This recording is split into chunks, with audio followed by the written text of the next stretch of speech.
Welcome to our human resource management lesson. Today we are looking at foundational theories of human resource management, and the theory we are looking at is a human capital theory.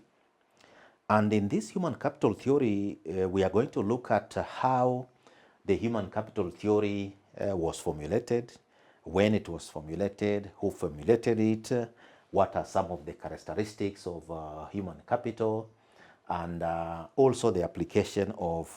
the human capital theory. Now, the human capital theory asserts that human capital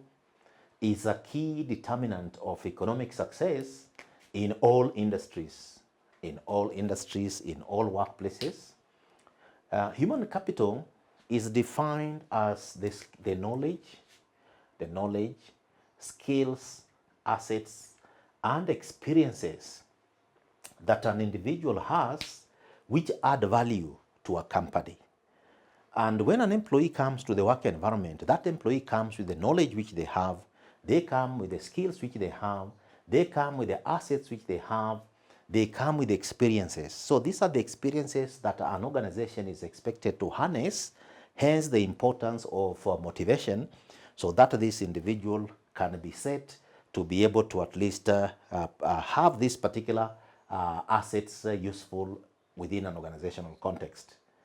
The term human capital was originated by Schulz in 1961,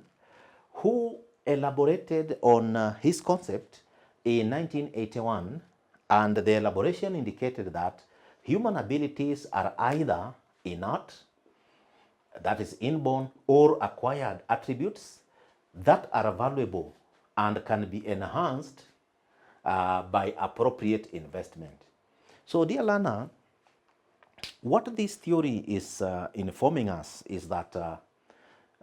though some of the attributes may be inborn, some of the attributes may be acquired, but when it comes to harnessing them in a work environment, an organization can be able to invest in people to enhance this innate, to enhance these acquired attributes for the betterment of a given work environment. And that's why motivation is important, and that's how the human capital theory can be able to help drive business and make the workplace much more